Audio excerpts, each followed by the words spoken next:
Hello, my friend, and welcome to Wisdom Trek. I am Guthrie Chamberlain, your guide to wisdom and creating a living legacy. Thank you for joining us for our 5-day-per-week wisdom and legacy building podcast. This is day 561 of our trek, and it is Wisdom Wednesday. Every Wednesday along life's trail, we will dig for the nuggets of wisdom that are found in the book of Proverbs.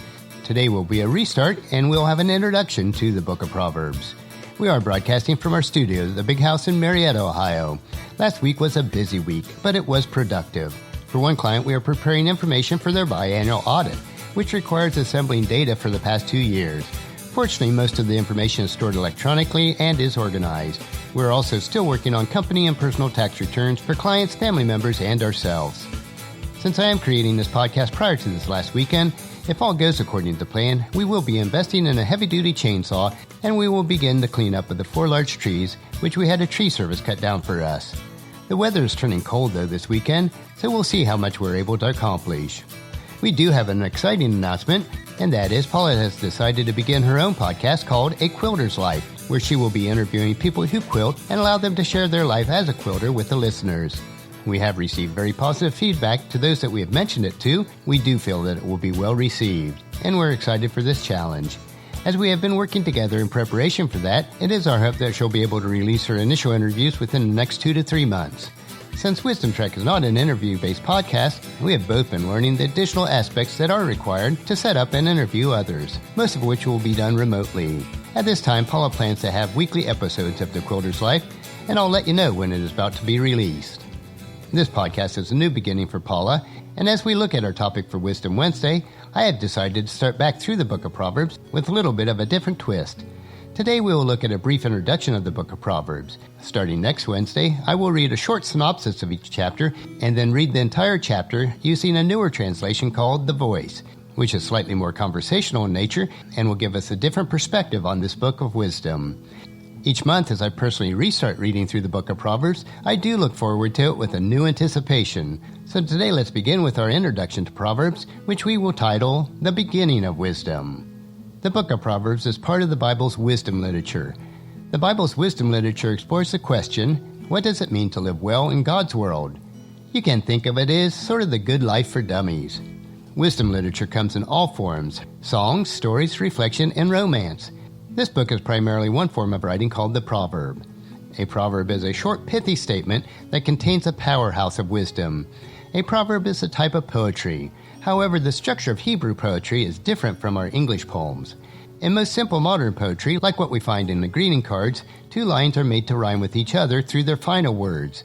Hebrew poetry, on the other hand, contains 2 lines that don't rhyme words, but rather rhyme ideas. The second line in a Hebrew poem will reinforce the same thought with the first line, but with different words. Most of the book is a collection of these short, poetic pieces of wisdom called Proverbs. The book of Proverbs is interested in how to architect the best life possible on God's earth. The Proverbs themselves are compact in nature, but they are not trite at all. The Proverbs cover important life lessons, and they do justice to the full complexities of life. Solomon is the author of many of the Proverbs, but not all. The book itself appears to be the work of a later hand who organized it into its final form, such as mentioned in chapter 25, verse 1. It is written that Solomon authored over 3,000 Proverbs in his day, but only a small percentage of the works are made in this final collection here. As we make our way through this ancient book of wisdom, we'll look carefully at the key terms and major themes that will gently nudge us to the prevailing message found in the work. We'll find that themes like the fear of the Lord weave throughout the entire book. As we begin, you'll notice the first 9 chapters are not Proverbs, but are instead a series of poems that warm you up to why you should read the Proverbs. These poems tell us about the nature of God's wisdom and its critical role in our lives. Next week, we will begin with chapter 1 and continue through the entire book of Proverbs each Wisdom Wednesday over the next 31 weeks. I hope that you'll plan to join us each week so that you can gain the wisdom, insight, and knowledge for yourself.